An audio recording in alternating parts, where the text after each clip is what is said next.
probably 10 years ago. And he was very active in carrying the message to a lot of the guys here in Lakewood. And he came down to talk. And if you think 5:30 is early, he came on a Saturday night at 10 p.m. from Pennsylvania. And there was a really strong group over there in Yardley. And then in spite of all that, shortly before COVID, got active in starting some other groups there in PA.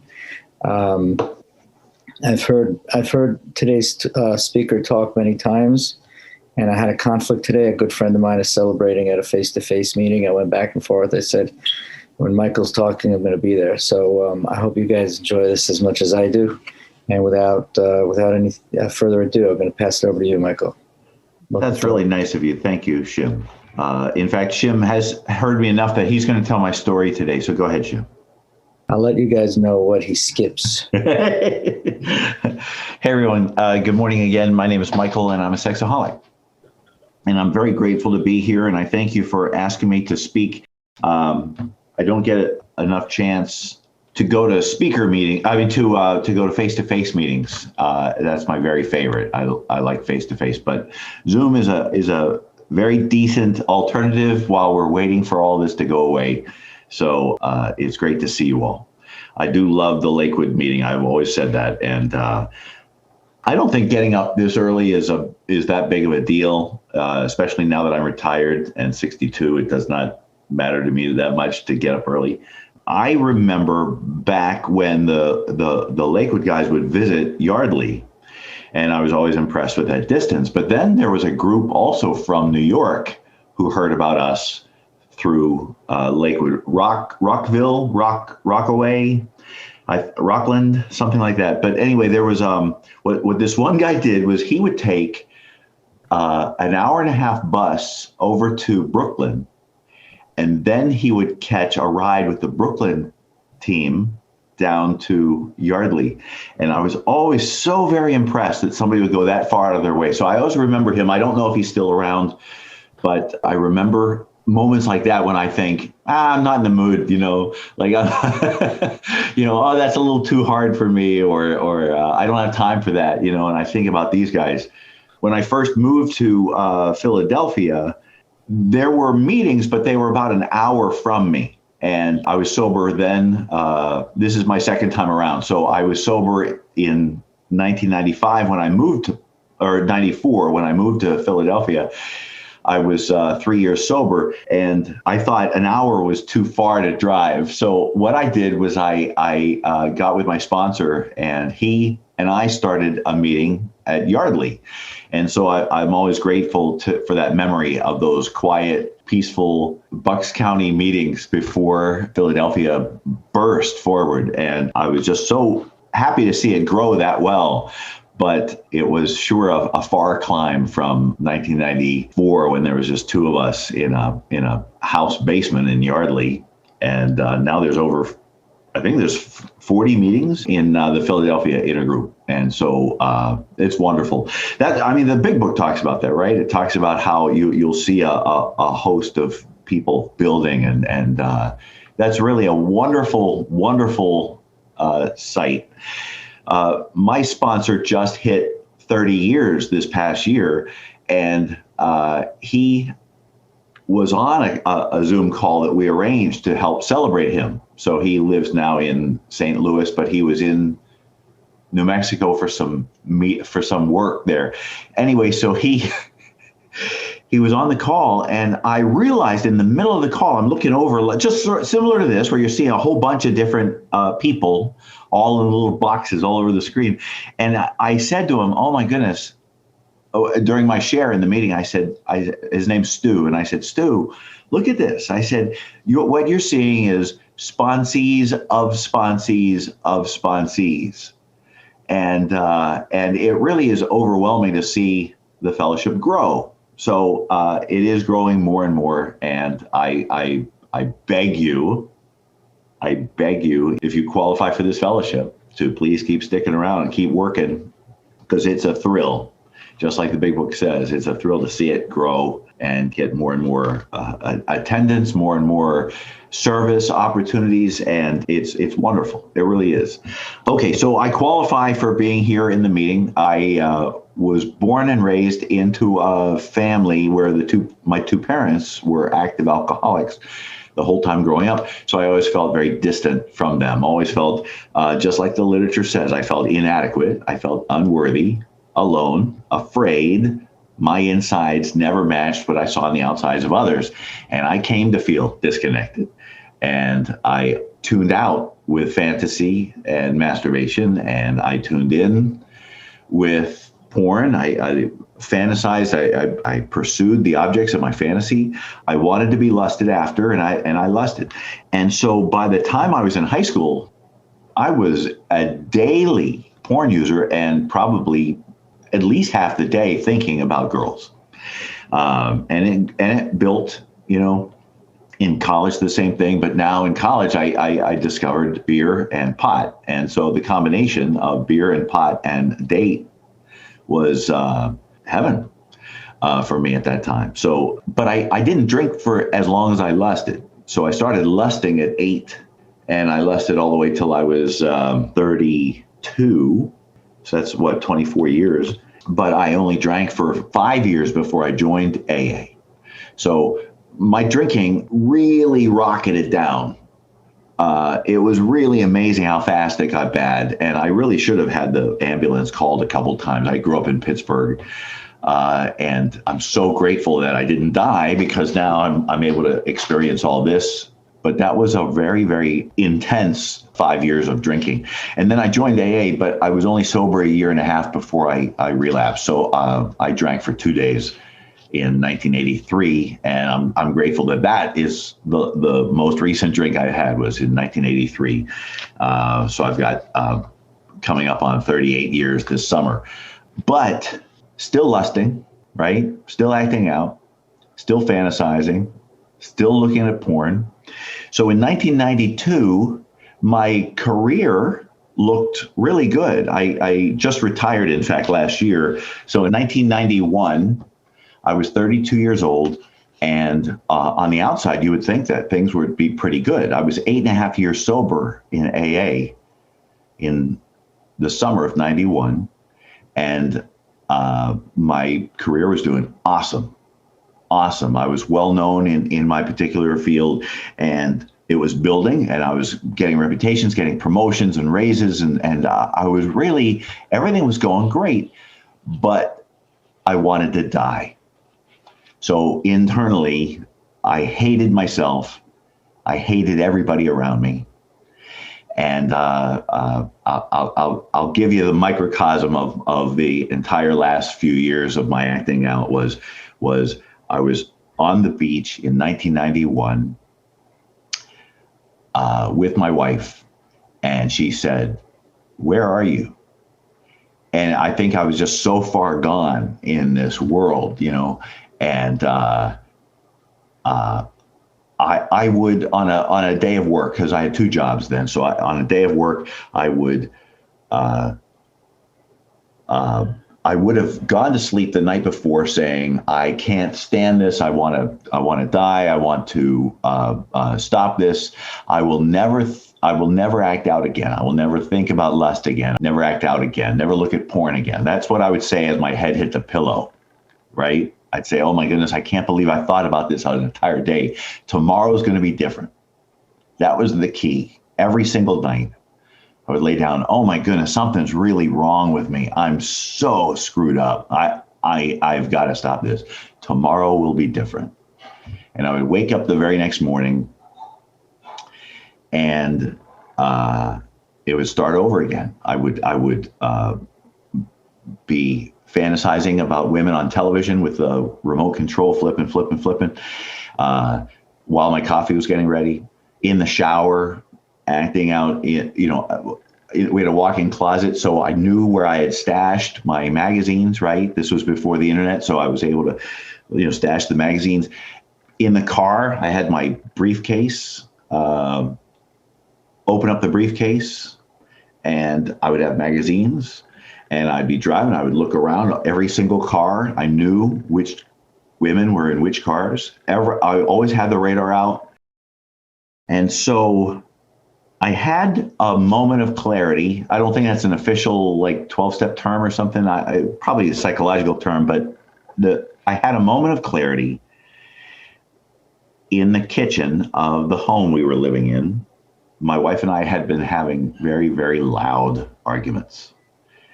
Very loud. And it got worse and worse and worse. And it was that moment of clarity when I realized all this stuff I had been feeling, all this anger, all these terrible things that were happening inside my brain were because of all these things that I had been doing. 9 months prior, a friend of mine in AA and I were talking about women. You know, we were like comparing notes. It was more of a feeling like a locker room conversation, you know. So we were just chatting and comparing notes and like laughing about it. And he said, "Oh my goodness, this is terrible. I have to stop this." He said, "I think I need to join SA." And that's when I heard about SA for the first time from this friend in AA. So I was able to spend the last 9 months of acting out, of saying, am I? Am I not? Am I? Am I not? Am I? Am I not? And so 1991, I had that moment of clarity and I said, I need to find out what's wrong with me. So I called SA, and I was at my first meeting. It was the El Cajon Tuesday night meeting, which El Cajon's a suburb of San Diego. It was July 16th, 1991 was my first meeting. And I was so grateful just for the relief of not having all those thoughts. So the thoughts were so invasive, so overwhelming, so powerful, so constant that just the stopping of the acting out, just the stop, I was so relieved. I remember thinking, wow, I have so much time on my hands. And so now I'm thinking, yeah, you had time on your hands because you weren't spending all this time scamming. And so I was thrilled. So I actually was sober 8.5 years. No, 9.5 years. I was sober 9.5 years in SA. And things had gone pretty well. Where they did not go well was my divorce. So it would take forever to describe all the things that went wrong with the marriage, but I can just say that I had to deal with a lot of anger, and I hadn't had to deal with that much anger in a long, long time. I was at certain points in sobriety. I had red hot anger, and I did not work the steps well on my anger. And so I want to tell you that the steps will get you through anything. And I didn't work them hard enough, and that's my problem. That was my fault. That was my downfall. Was I didn't work the steps on that anger.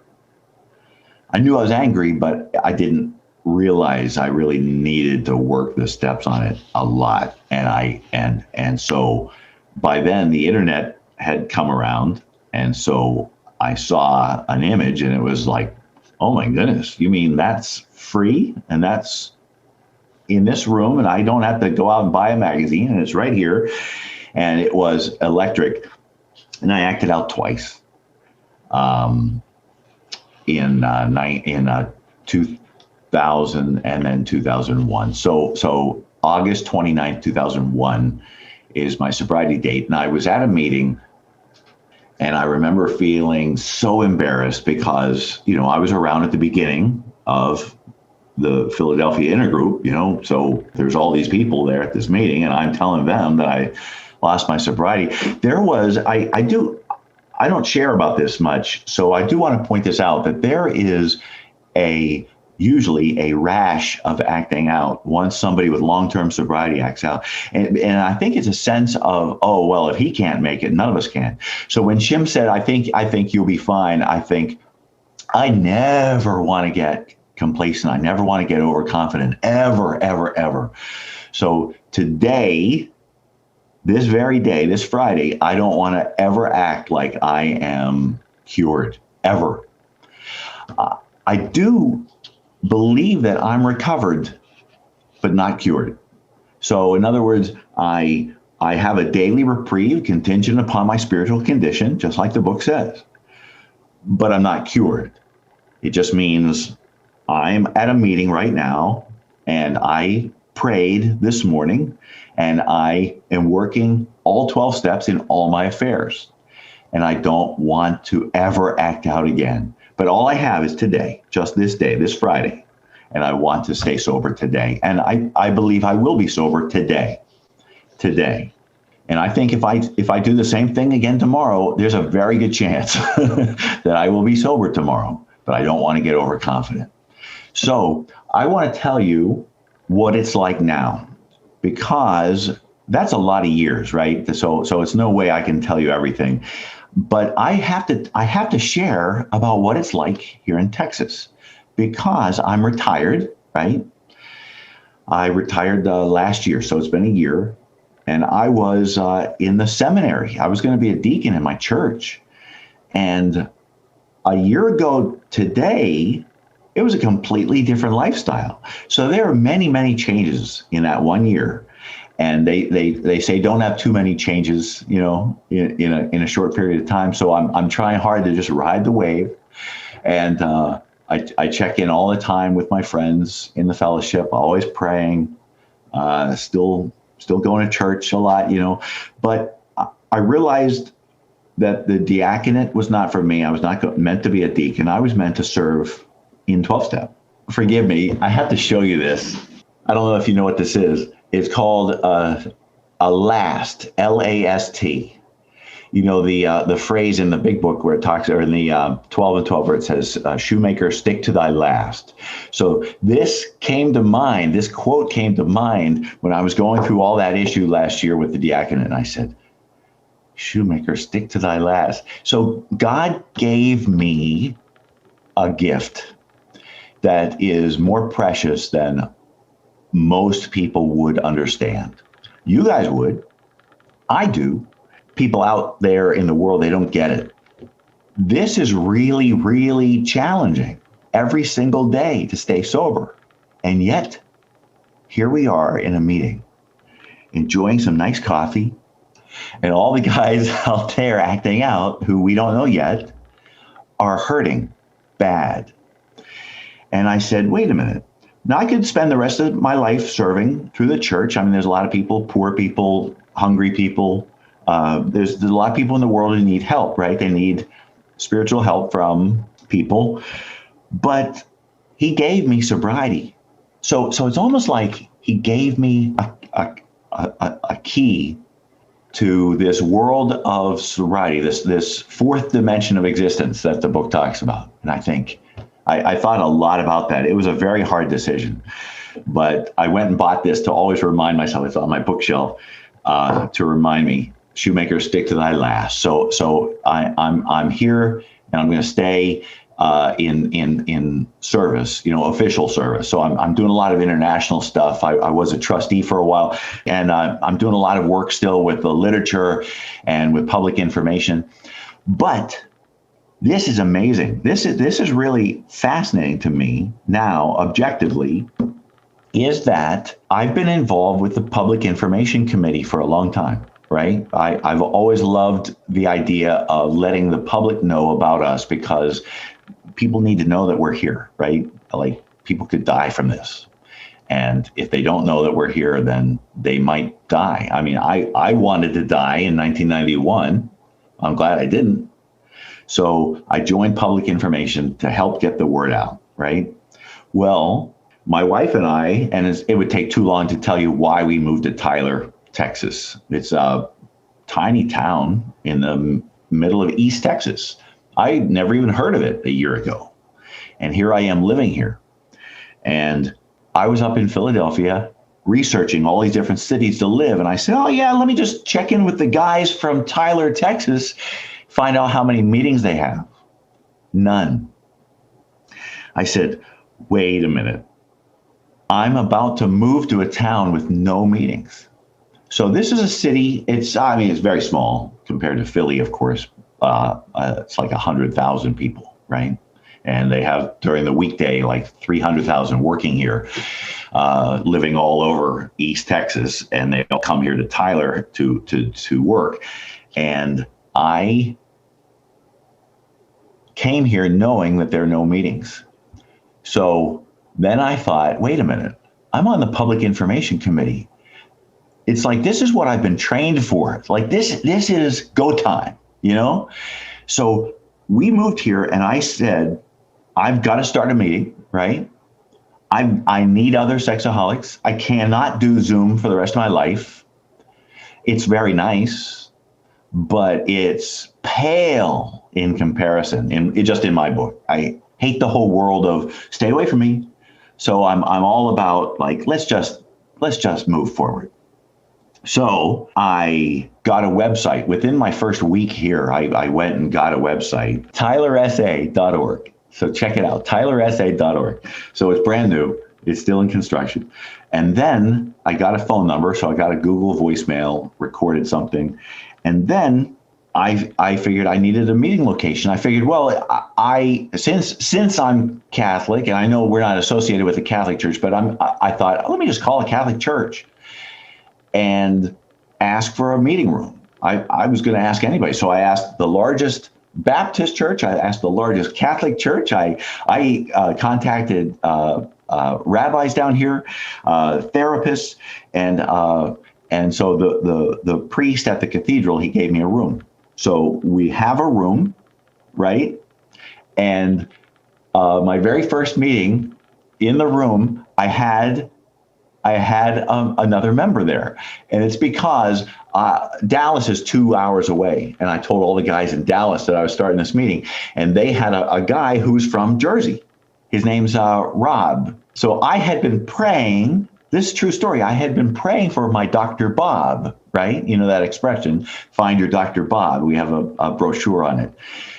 Find your Dr. Bob. So I'm praying for my Dr. Bob, and I got a Dr. Rob. And I thought, this is perfect. So I actually did have somebody there at my very first meeting. I've had 5 meetings altogether. The first one, he was there. And 2 weeks later, I did get a call on tylersa.org. A guy calls, and he needed sobriety. I'm not going to explain what he told me, but he needs sobriety. And I said, you never have to do that again, ever. So you come on Monday night, we'll talk. And I said, just make sure you're ready. Make sure you're ready. And he never showed. So I think he's just not ready. But today is Friday. On Tuesday, I got a call. And this guy sounded ready. This guy, he said the words, I really need help. I'm ready. And he comes from an AA background. And he had been to SA in Dallas. So he knows what he's getting into. He knows what we're all about, and so I'm thrilled. His name is Trey. If you want to keep Trey in your thoughts and prayers, and also Scott. He's the other guy who didn't want to come. So that's where I'm at right now. I'm at go time. This is like, okay, where else do I need? I took, we have videos, right? 3 videos that were officially produced, and they're approved by the fellowship officially. Well, those are tools. That's all they are. They're just tools. So I took one of the videos and I sent it to the local television stations. So I sent it to ABC, NBC, CBS, and I said, hey, I started a meeting here. You guys don't have SA here in Tyler, Texas. I said, so I'm just letting you know that we exist. Would you please play one of these on your TV station as a public service announcement? And I got a contact back from ABC, and they said, sure.